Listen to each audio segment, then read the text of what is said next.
Good morning, guys. Hope you're well, whichever part in the world you're watching this.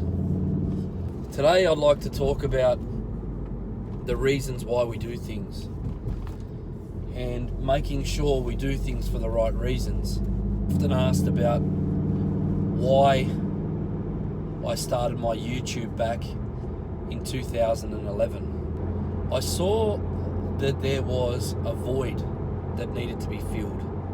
And that was that I found that people in remote areas, in remote parts of the world, that were unable to attend a traditional format hairdressing education were missing out.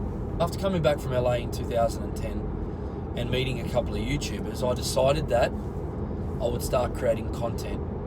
I sat down when I got back from LA and thought about why I wanted to create this content. I wanted to give back. I wanted to build a digital legacy. And if you watch some of my videos, I often say, unless YouTube is deleted, my videos will be around for a long, long time, well after I'm gone. And I hope that somewhere in the world, someone who can't attend a seminar or get traditional education gets a benefit from those videos. I see so many young people creating content on either Instagram or YouTube or on Facebook, and they're looking for the short-term ROI, so return on investment. So what they want to be able to do is drive sales really, really fast.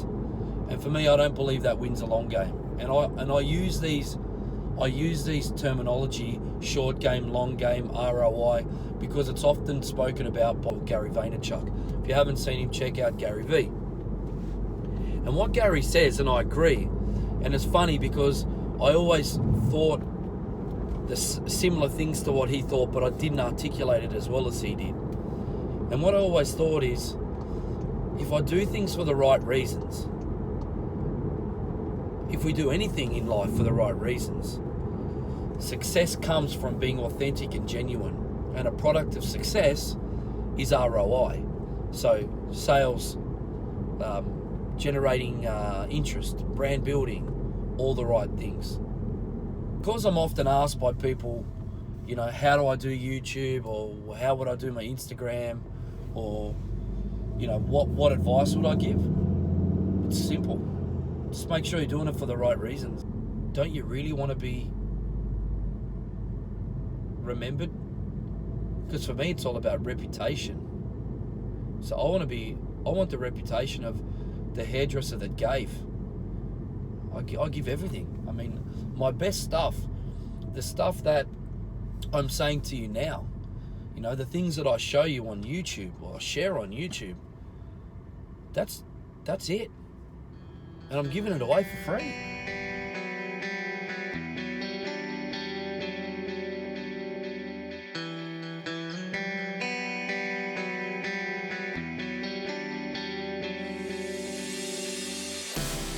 All the lights, they're passing by, and all my thoughts, they multiply. I think for a long time, a lot of people weren't sure about me.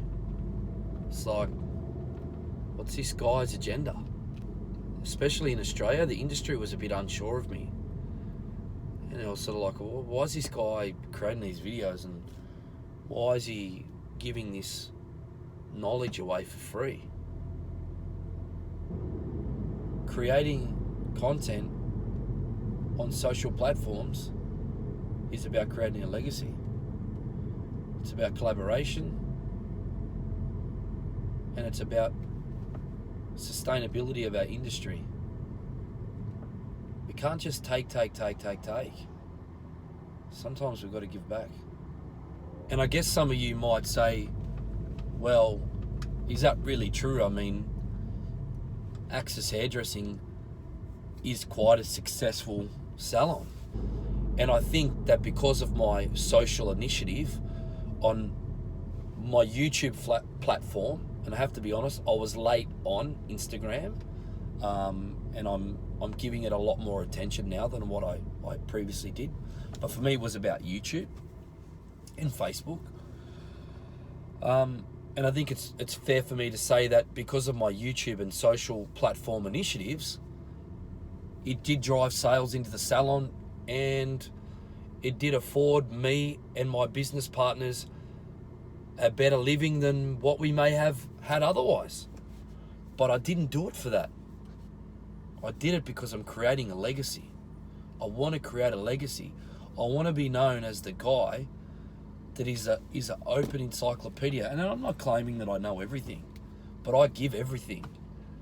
You know, I'm not hiding the secrets. I'm not keeping things to myself. You can watch my videos for free. It's so ROI negative. There's no return on investment in the short term, but long term there is. So I guess, guys, I just think you should be doing things for the right reason. And whatever your reason is and whatever your motivation is, hey, that's cool. We all do things for different reasons, but make sure you're doing it for the right reason.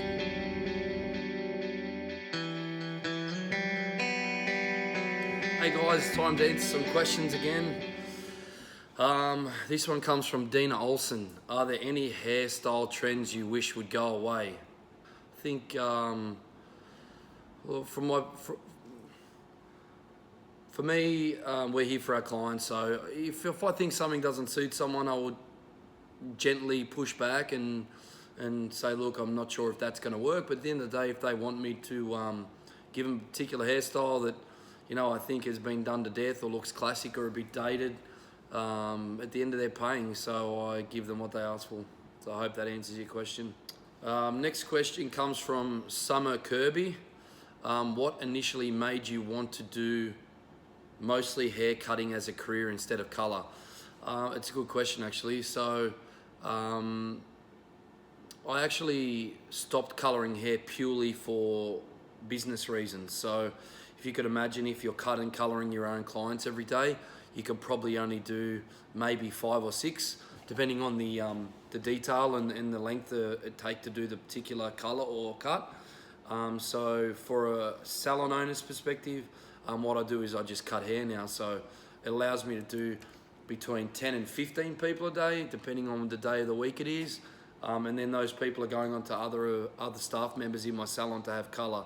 It's a little bit different here in Australia to the US. We don't rent chairs as much. So what it allows me to do is I've effectively doubled the size or the capacity of me to see clients, because I see them for the haircut and then they go on to someone else and see the color. So it means that I can see double the amount of people in a day. So better for business, obviously. Hope that answers your question. Thanks, Summer. This one comes from Rebecca Lockwood. Have you suffered with mental issues, and if so, how do you look after your mental health?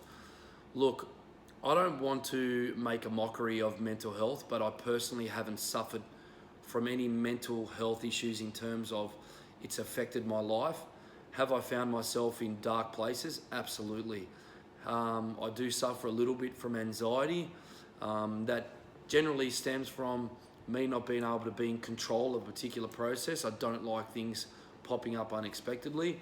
But I haven't suffered from any mental issue that's not sort of work related or stress related, which is pretty much self-inflicted. How I deal with those is I need disconnection time, digital disconnection, social disconnection, and I do a little bit of meditation. There's a great app that you can get for iPhone. It's probably available on Android as well. It's called Smiling Minds. I recommend you try it. It's great for relaxing and detoxing and sort of de-stressing a little bit. So thanks for your question, Beck. I hope that helps. Thanks for tuning in, guys. As always, have a great day, have a great weekend wherever in the world you are, and I'll see you guys next week. Bye.